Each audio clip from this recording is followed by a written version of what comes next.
अथ पंचदशो अध्यायः। कृष्ण विरह व्यथित पांडवों का परीक्षित को राज्य देकर स्वर्ग सिधारना। सूत जी कहते हैं, भगवान श्री कृष्ण के प्यारे सखा अर्जुन एक तो पहले ही श्री कृष्ण के विरह से कृश हो रहे थे, उस पर राजा युधिष्ठिर ने उनकी विषादग्रस्त मुद्रा देखकर उसके विषय में कई प्रकार की आशंकाएं करते हुए प्रश्नों की झड़ी लगा दी। शोक से अर्जुन का मुख और हृदय कमल सूख गया था, चेहरा फीका पड़ गया था। वे उन्हीं भगवान श्री कृष्ण के ध्यान में ऐसे डूब रहे थे कि बड़े भाई के प्रश्नों का कुछ भी उत्तर ना दे सके। श्री कृष्ण की आंखों से ओझल हो जाने के कारण वे बढ़ी हुई प्रेम जनित उत्कंठा के परवश हो रहे थे। रथ हाँकने, टहलने आदि के समय भगवान ने उनके साथ जो मित्रता, अभिन्न हृदयता और प्रेम से भरे हुए व्यवहार किए थे, उनकी याद पर याद आ रही थी। बड़े कष्ट से उन्होंने अपने शोक का वेग रोका, हाथ से नेत्रों के आंसू पोंछे और फिर रुंधे हुए गले से अपने बड़े भाई महाराज युधिष्ठिर से कहा। अर्जुन बोले, महाराज, मेरे ममेरे भाई अथवा अत्यंत घनिष्ठ मित्र का रूप धारण कर श्री कृष्ण ने मुझे ठग लिया। मेरे जिस प्रबल पराक्रम से बड़े बड़े देवता भी आश्चर्य में डूब जाते थे, उसे श्री कृष्ण ने मुझसे छीन लिया। जैसे यह शरीर प्राण से रहित होने पर मृतक कहलाता है, वैसे ही उनके क्षण भर के वियोग से यह संसार अप्रिय दिखने लगता है।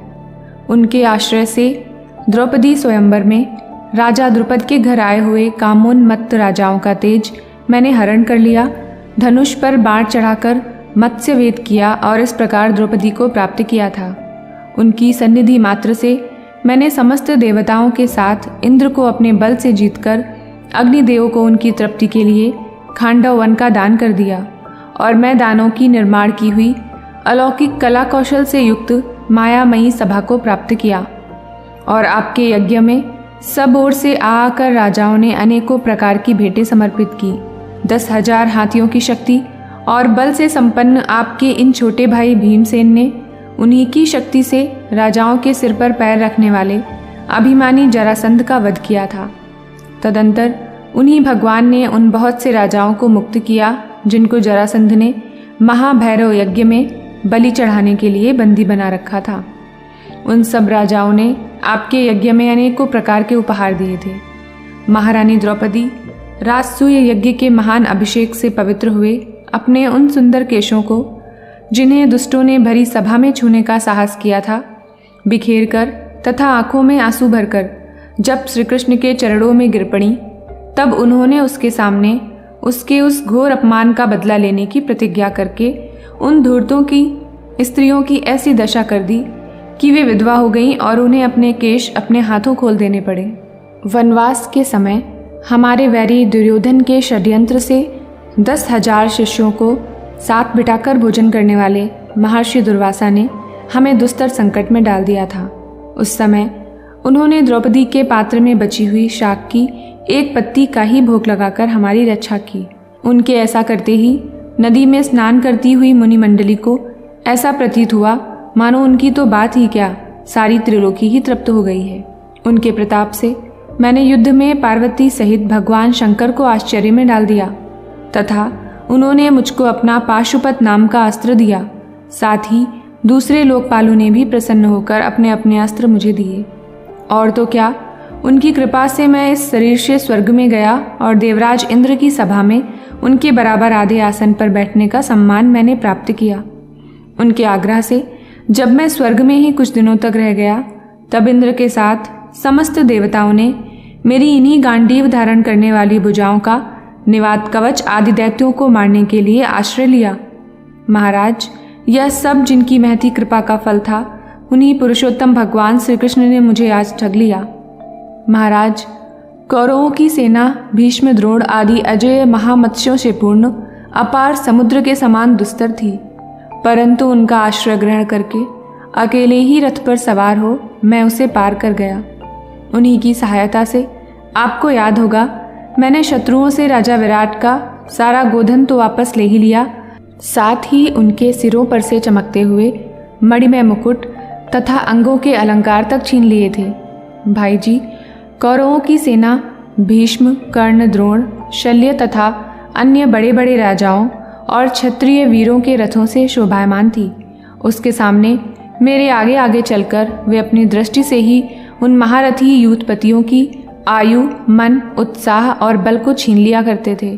द्रोणाचार्य, भीष्म, कर्ण, भूरिश्रवा, सुशर्मा, शल्य, जयद्रथ और बाहलिक आदि वीरों ने मुझ पर अपने कभी ना चूकने वाले अस्त्र चलाए थे, परंतु जैसे हिरण्यकशिपु आदि दैत्यों के अस्त्र शस्त्र भगवत भक्त प्रहलाद का स्पर्श नहीं करते थे, वैसे ही उनके शस्त्र अस्त्र मुझे छू तक नहीं सके।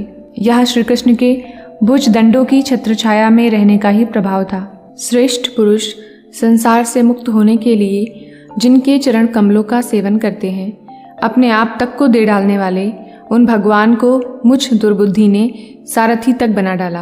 आहा, जिस समय मेरे घोड़े थक गए थे और मैं रथ से उतरकर पृथ्वी पर खड़ा था, उस समय बड़े बड़े महारथी शत्रु भी मुझ पर प्रहार न कर सके, क्योंकि श्री कृष्ण के प्रभाव से उनकी बुद्धि मारी गई थी। महाराज, माधव के उन्मुक्त और मधुर मुस्कान से युक्त विनोद भरे एवं हृदय स्पर्शी वचन और उनका मुझे पार्थ, अर्जुन, सखा, कुरुनंदन आदि कहकर पुकारना मुझे याद आने पर मेरे हृदय में उथल पुथल मचा देते हैं। सोने, बैठने, टहलने और अपने संबंध में बड़ी बड़ी बातें करने तथा भोजन आदि करने में हम प्रायः एक साथ रहा करते थे। किसी किसी दिन मैं व्यंग्य से उन्हें कह बैठता, मित्र, तुम तो बड़े सत्यवादी हो। उस समय भी वे महापुरुष अपनी महानुभावता के कारण जैसे मित्र अपने मित्र का और पिता अपने पुत्र का अपराध सह लेता है, उसी प्रकार मुझ दुर्बुद्धि के अपराधों को सह लिया करते थे। महाराज, जो मेरे सखा प्रिय मित्र नहीं मेरे हृदय ही थे, उन्हीं पुरुषोत्तम भगवान से मैं रहित हो गया हूँ। भगवान की पत्नियों को द्वारका से अपने साथ ला रहा था, परंतु मार्ग में दुष्ट गोपों ने मुझे एक अबला की भांति हरा दिया और मैं उनकी रक्षा नहीं कर सका। वही मेरा गांडीव धनुष है, वही बाण है, वही रथ है, वही घोड़े हैं और वही मैं रथी अर्जुन हूँ, जिसके सामने बड़े बड़े राजा लोग सिर झुकाया करते थे। श्री कृष्ण के बिना ये सब एक ही क्षण में नहीं के समान सार शून्य हो गए। ठीक उसी तरह जैसे भस्म में डाली हुई आहुति, कपट भरी सेवा और ऊसर में बोया हुआ बीज व्यर्थ जाता है। राजन, आपने द्वारकावासी अपने जिन सुहृद संबंधियों की बात पूछी है, वे ब्राह्मणों के शापवश मोहग्रस्त हो गए और वारुड़ी मदिरा के पान से मदोन्मत्त होकर अपरिचितों की भांति आपस में ही एक दूसरे से भिड़ गए और घूंसों से मारपीट करके सबके सब नष्ट हो गए। उनमें से केवल 4-5 ही बचे हैं। वास्तव में यह सर्वशक्तिमान भगवान की ही लीला है कि संसार के प्राणी परस्पर एक दूसरे का पालन पोषण भी करते हैं और एक दूसरे को मार भी डालते हैं। राजन, जिस प्रकार जलचरों में बड़े जंतु छोटों को, बलवान दुर्बलों को एवं बड़े और बलवान भी परस्पर एक दूसरे को खा जाते हैं, उसी प्रकार अतिशय बली और बड़े यदुवंशियों के द्वारा भगवान ने दूसरे राजाओं का संहार कराया। तत्पश्चात यदुवंशियों के द्वारा ही एक से दूसरे यदुवंशी का नाश करा के पूर्ण रूप से पृथ्वी का भार उतार दिया। भगवान श्री कृष्ण ने मुझे जो शिक्षाएं दी थी, वे देश, काल और प्रयोजन के अनुरूप तथा हृदय के ताप को शांत करने वाली थी। स्मरण आते ही वे हमारे चित्त का हरण कर लेती हैं। सूत जी कहते हैं, इस प्रकार प्रगाढ़ प्रेम से भगवान श्री कृष्ण के चरण कमलों का चिंतन करते करते अर्जुन की चित्तवृत्ति अत्यंत निर्मल और प्रशांत हो गई। उनकी प्रेममयी भक्ति भगवान श्री कृष्ण के चरण कमलों के अहर्निश चिंतन से अत्यंत बढ़ गई। भक्ति के वेग ने उनके हृदय को मथकर उसमें से सारे विकारों को बाहर निकाल दिया। उन्हें युद्ध के प्रारंभ में भगवान के द्वारा उपदेश किया हुआ गीता ज्ञान पुनः स्मरण हो आया, जिसको काल के व्यवधान और कर्मों के विस्तार के कारण प्रमादवश कुछ दिनों के लिए विस्मृति हो गई थी। ब्रह्म ज्ञान की प्राप्ति से माया का आवरण भंग होकर गुणातीत अवस्था प्राप्त हो गई। द्वैत का संशय निवृत्त हो गया, सूक्ष्म शरीर भंग हुआ, वे शोक एवं जन्म मृत्यु के चक्र से सर्वथा मुक्त हो गए। भगवान के स्वधाम गमन और यदुवंश के संहार का वृत्तांत सुनकर निश्चल मति युधिष्ठिर ने स्वर्गारोहण का निश्चय किया।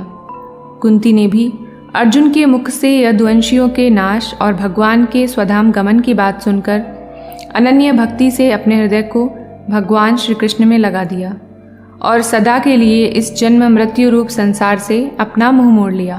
भगवान श्री कृष्ण ने लोक दृष्टि में जिस यादव शरीर से पृथ्वी का भार उतारा था उसका वैसे ही परित्याग कर दिया जैसे कोई कांटे से कांटा निकालकर फिर दोनों को फेंक दे। भगवान की दृष्टि में दोनों ही समान थे। जैसे वे नट के समान मत्स्य आदि रूप धारण करते हैं और फिर उनका त्याग कर देते हैं, वैसे ही उन्होंने जिस यादव शरीर से पृथ्वी का भार दूर किया था उसे त्याग भी दिया। जिनकी मधुर लीलाएं श्रवण करने योग्य हैं, उन भगवान श्री कृष्ण ने जब अपने मनुष्य के से शरीर से इस पृथ्वी का परित्याग कर दिया, उसी दिन विचारहीन लोगों को अधर्म में फंसाने वाला कलयुग आ धमका।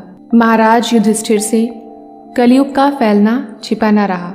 उन्होंने देखा देश में, नगर में, घरों में और प्राणियों में लोभ, असत्य, छल, हिंसा आदि अधर्मों की बढ़ती हो गई है। तब उन्होंने महाप्रस्थान का निश्चय किया। उन्होंने अपने विनयी पौत्र परीक्षित को, जो गुणों में उन्हीं के समान थे, समुद्र से घिरी हुई पृथ्वी के सम्राट पद पर हस्तिनापुर में अभिषिक्त किया। उन्होंने मथुरा में शूर सेनाधिपति के रूप में अनिरुद्ध के पुत्र वज्र का अभिषेक किया। इसके बाद समर्थ युधिष्ठिर ने प्रजापात्य यज्ञ करके आहवनीय आदि अग्नियों को अपने में लीन कर दिया, अर्थात गृहस्थाश्रम के धर्म से मुक्त होकर उन्होंने संन्यास ग्रहण किया। युधिष्ठिर ने अपने सब वस्त्र आभूषण आदि वहीं छोड़ दिए एवं ममता और अहंकार से रहित होकर समस्त बंधन काट डाले। उन्होंने दृढ़ भावना से वाणी को मन में, मन को प्राण में, प्राण को अपान में और अपान को उसकी क्रिया के साथ मृत्यु में तथा मृत्यु को पंचभूत में शरीर में लीन कर लिया। इस प्रकार शरीर को मृत्यु रूप अनुभव करके उन्होंने उसे त्रिगुण में मिला दिया। त्रिगुण को मूल प्रकृति में, सर्व कारण रूपा प्रकृति को आत्मा में और आत्मा को अविनाशी ब्रह्म में लीन कर दिया। उन्हें यह अनुभव होने लगा कि यह संपूर्ण दृश्य प्रपंच ब्रह्म स्वरूप है। इसके पश्चात उन्होंने शरीर पर चीर वस्त्र धारण कर लिया, अन्न जल का त्याग कर दिया, मौन ले लिया और केश खोलकर बिखेर लिए। वे अपने रूप को ऐसा दिखाने लगे जैसे वे कोई जड़, उन्मत्त या पिशाच हो। फिर वे बिना किसी की बाट देखे तथा बहरे की तरह बिना किसी की बात सुने घर से निकल पड़े।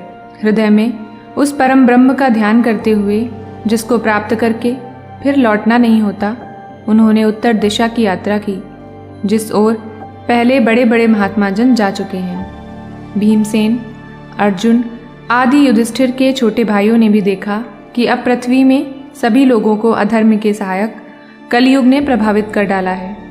इसलिए वे भी श्री कृष्ण चरणों की प्राप्ति का दृढ़ निश्चय करके अपने बड़े भाई के पीछे पीछे चल पड़े। उन्होंने जीवन के सभी लाभ भली भांति प्राप्त कर लिए थे। इसलिए यह निश्चय करके कि भगवान श्री कृष्ण के चरण कमल ही हमारे परम पुरुषार्थ हैं, उन्होंने उन्हें हृदय में धारण किया। पांडवों के हृदय में भगवान श्री कृष्ण के चरण कमलों के ध्यान से भक्ति भाव उमड़ आया। उनकी बुद्धि सर्वथा शुद्ध होकर भगवान श्री कृष्ण के उस सर्वोत्कृष्ट स्वरूप में अनन्य भाव से स्थिर हो गई, जिसमें निष्पाप पुरुष ही स्थिर हो पाते हैं। फलतः उन्होंने अपने विशुद्ध अंतःकरण से स्वयं ही वह गति प्राप्त की जो विषयासक्त दुष्ट मनुष्यों को कभी प्राप्त नहीं हो सकती।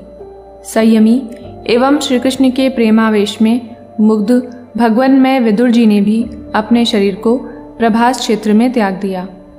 उस समय उन्हें लेने के लिए आए हुए पितरों के साथ वे अपने लोक यमलोक को चले गए। द्रौपदी ने देखा कि अब पांडव लोग निरपेक्ष हो गए हैं, तब वे अनन्य प्रेम से भगवान श्री कृष्ण का ही चिंतन करके उन्हें प्राप्त हो गईं। भगवान के प्यारे भक्त पांडवों के महाप्रयाण की इस परम पवित्र और मंगलमयी कथा को जो पुरुष श्रद्धा से सुनता है, वह निश्चय ही भगवान की भक्ति और मोक्ष प्राप्त करता है। इति श्रीमद्भागवते महापुराणे पारमहंस्यायां संहितायां प्रथम स्कंधे पांडव स्वर्गारोहणम नाम पंचदशोऽध्यायः। अथ षोडशोऽध्यायः। परीक्षित की दिग्विजय तथा धर्म और पृथ्वी का संवाद। सूत जी कहते हैं, शौनक जी, पांडवों के महाप्रयाण के पश्चात भगवान के परम भक्त राजा परीक्षित श्रेष्ठ ब्राह्मणों की शिक्षा के अनुसार पृथ्वी का शासन करने लगे। उनके जन्म के समय ज्योतिषियों ने उनके संबंध में जो कुछ कहा था, वास्तव में वे सभी महान गुण उनमें विद्यमान थे। उन्होंने उत्तर की पुत्री इरावती से विवाह किया। उससे उन्होंने जन्मेजय आदि 4 पुत्र उत्पन्न किए तथा कृपाचार्य को आचार्य बनाकर उन्होंने गंगा के तट पर 3 अश्वमेध यज्ञ किए, जिनमें ब्राह्मणों को पुष्कल दक्षिणा दी गई। उन यज्ञों में देवताओं ने प्रत्यक्ष रूप से प्रकट होकर अपना भाग ग्रहण किया था। एक बार दिग्विजय करते समय उन्होंने देखा कि शूद्र के रूप में कलियुग राजा का वेश धारण करके एक गाय और बैल के जोड़े को ठोकरों से मार रहा है। तब उन्होंने उसे बलपूर्वक पकड़कर दंड दिया। शौनक जी ने पूछा, महाभाग्यवान सूत जी, दिग्विजय के समय महाराज परीक्षित ने कलियुग को दंड देकर ही क्यों छोड़ दिया, मार क्यों नहीं डाला? क्योंकि राजा का वेश धारण करने पर भी था तो वह अधम शूद्र ही जिसने गाय को लात से मारा था। यदि यह प्रसंग भगवान श्री कृष्ण की लीला से अथवा उनके चरण कमलों के मकरंद रस का पान करने वाले रसिक महानुभावों से संबंध रखता हो तो अवश्य कहिए। दूसरी व्यर्थ की बातों से क्या लाभ? उनमें तो आयु व्यर्थ ही नष्ट होती है। प्यारे सूत जी, जो लोग चाहते तो हैं मोक्ष, परंतु अल्पायु होने के कारण मृत्यु से ग्रस्त हो रहे हैं, उनके कल्याण के लिए भगवान यम का आवाहन करके उन्हें यहाँ शामित्र कर्म में नियुक्त कर दिया गया है। जब तक यमराज यहाँ इस कर्म में नियुक्त हैं, तब तक किसी की मृत्यु नहीं होगी। मृत्यु से ग्रस्त मनुष्य लोक के जीव भी भगवान की सुधा तुल्य लीला कथा का पान कर सकें, इसीलिए महर्षियों ने भगवान यम को यहाँ बुलाया है। एक तो थोड़ी आयु और दूसरे कम समझ, ऐसी अवस्था में संसार के मंद भाग्य विषयी पुरुषों की आयु व्यर्थ ही बीती जा रही है, नींद में रात और व्यर्थ के कामों में दिन। सूत जी ने कहा, जिस समय राजा परीक्षित कुरुजांगल देश में सम्राट के रूप में निवास कर रहे थे, उस समय उन्होंने सुना कि मेरी सेना द्वारा सुरक्षित साम्राज्य में कलयुग का प्रवेश हो गया है। इस समाचार से उन्हें दुख तो अवश्य हुआ, परंतु यह सोचकर कि युद्ध करने का अवसर हाथ लगा, वे उतने दुखी नहीं हुए। इसके बाद युद्धवीर परीक्षित ने धनुष हाथ में ले लिया। वे श्याम वर्ण के घोड़ों से जुते हुए सिंह की ध्वजा वाले सुसज्जित रथ पर सवार होकर दिग्विजय करने के लिए नगर से बाहर निकल पड़े। उस समय रथ, हाथी, घोड़े और पैदल सेना उनके साथ साथ चल रही थी। उन्होंने भद्राश्व, केतुमाल, भारत, उत्तर कुरु और किम पुरुष आदि सभी वर्षों को जीतकर वहां के राजाओं से भेंट ली। उन्हें उन देशों में सर्वत्र अपने पूर्वज महात्माओं का सुयश सुनने को मिला। उस यशोगान से पद पद पर भगवान श्री कृष्ण की महिमा प्रकट होती थी। इसके साथ ही उन्हें यह भी सुनने को मिलता था कि भगवान श्री कृष्ण ने अश्वत्थामा के ब्रह्मास्त्र की ज्वाला से किस प्रकार उनकी रक्षा की थी। यदुवंशी और पांडवों में परस्पर कितना प्रेम था तथा पांडवों की भगवान श्री कृष्ण में कितनी भक्ति थी। जो लोग उन्हें ये चरित्र सुनाते, उन पर महामना राजा परीक्षित बहुत प्रसन्न होते, उनके नेत्र प्रेम से खिल उठते। वे बड़ी उदारता से उन्हें बहुमूल्य वस्त्र और मणियों के हार उपहार में देते। वे सुनते कि भगवान श्री कृष्ण ने प्रेम परवश होकर पांडवों के सारथी का काम किया, उनके सभासद बने, यहाँ तक कि उनके मन के अनुसार काम करके उनकी सेवा भी की। उनके सखा तो थे ही, दूत भी बने। वे रात को शस्त्र ग्रहण करके वीरासन से बैठ जाते और शिविर का पहरा देते। उनके पीछे पीछे चलते, स्तुति करते तथा प्रणाम करते। इतना ही नहीं, अपने प्रेमी पांडवों के चरणों में उन्होंने सारे जगत को झुका दिया। तब परीक्षित की भक्ति भगवान श्री कृष्ण के चरण कमलों में और भी बढ़ जाती। इस प्रकार वे दिन दिन पांडवों के आचरण का अनुसरण करते हुए दिग्विजय कर रहे थे। उन्हीं दिनों उनके शिविर से थोड़ी ही दूर पर एक आश्चर्यजनक घटना घटी। वह मैं आपको सुनाता हूँ। धर्म बैल का रूप धारण करके एक पैर से घूम रहा था। एक स्थान पर उसे गाय के रूप में पृथ्वी मिली। पुत्र की मृत्यु से दुखनी माता के समान उसके नेत्रों से आंसुओं के झरने झर रहे थे। उसका शरीर श्रीहीन हो गया था। धर्म पृथ्वी से पूछने लगा। धर्म ने कहा, कल्याणी, कुशल से तो हो ना?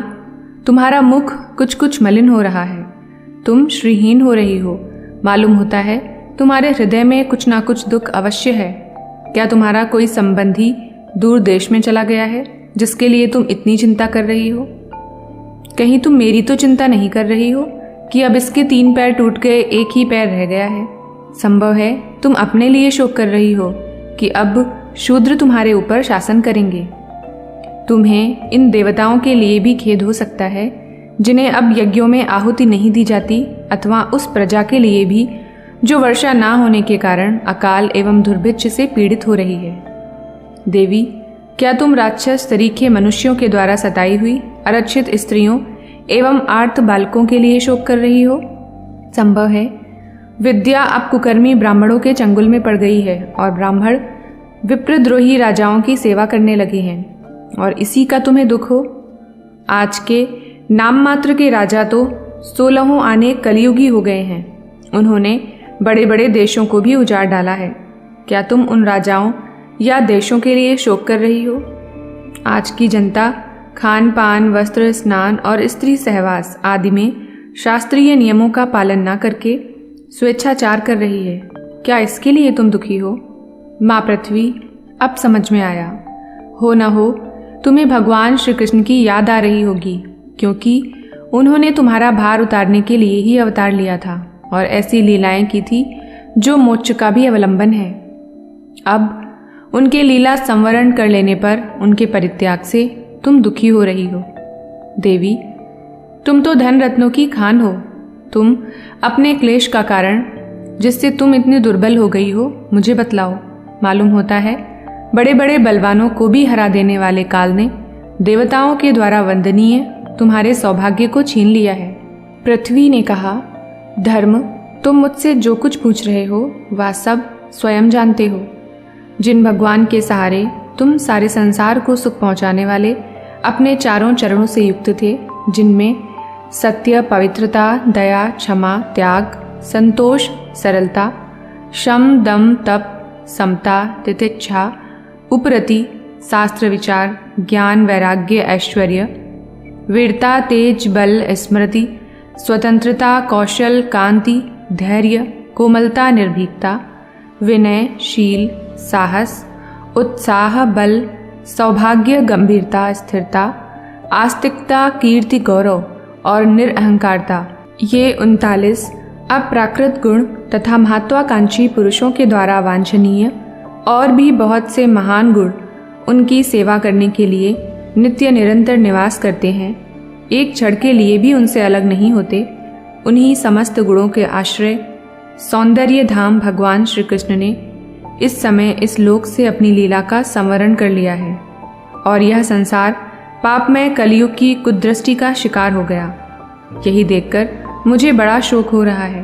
अपने लिए, देवताओं में श्रेष्ठ तुम्हारे लिए, देवता, पितर, ऋषि, साधु और समस्त वर्णों तथा आश्रमों के मनुष्यों के लिए मैं शोकग्रस्त हो रही हूँ, जिनका कृपा कटाक्ष प्राप्त करने के लिए ब्रह्मा आदि देवता भगवान के शरणागत होकर बहुत दिनों तक तपस्या करते रहे। वही लक्ष्मी जी अपने निवास स्थान कमल वन का परित्याग करके बड़े प्रेम से जिनके चरण कमलों की सुभग छत्र छाया का सेवन करती हैं, उन्हीं भगवान के कमल, वज्र, अंकुश, ध्वजा आदि चिन्हों से युक्त श्री चरणों से विभूषित होने के कारण मुझे महान वैभव प्राप्त हुआ था और मेरी तीनों लोकों से बढ़कर शोभा हुई थी। परंतु मेरे सौभाग्य का अब अंत हो गया। भगवान ने मुझ अभागिनी को छोड़ दिया। मालूम होता है मुझे अपने सौभाग्य पर गर्व हो गया था, इसीलिए उन्होंने मुझे यह दंड दिया है।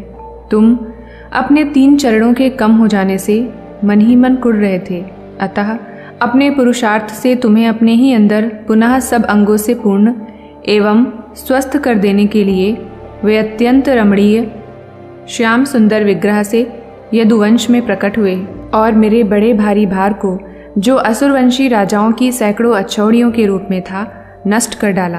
क्योंकि वे परम स्वतंत्र थे, उन्होंने अपनी प्रेम भरी चितवन, मनोहर मुस्कान और मीठी मीठी बातों से सत्यभामा आदि मधुमयी मानिनियों के मान के साथ धीरज को भी छीन लिया था, और जिनके चरण कमलों के स्पर्श से मैं निरंतर आनंद से पुलकित रहती थी, उन पुरुषोत्तम भगवान श्री कृष्ण का विरह भला कौन सह सकती है। धर्म और पृथ्वी इस प्रकार आपस में बातचीत कर ही रहे थे कि उसी समय राजर्षि परीक्षित पूर्ववाहिनी सरस्वती के तट पर आ पहुँचे। इति श्रीमद्भागवते महापुराणे पारमहंस्यायां संहितायां प्रथम स्कंधे पृथ्वी धर्म संवादो नाम षोडशोऽध्यायः।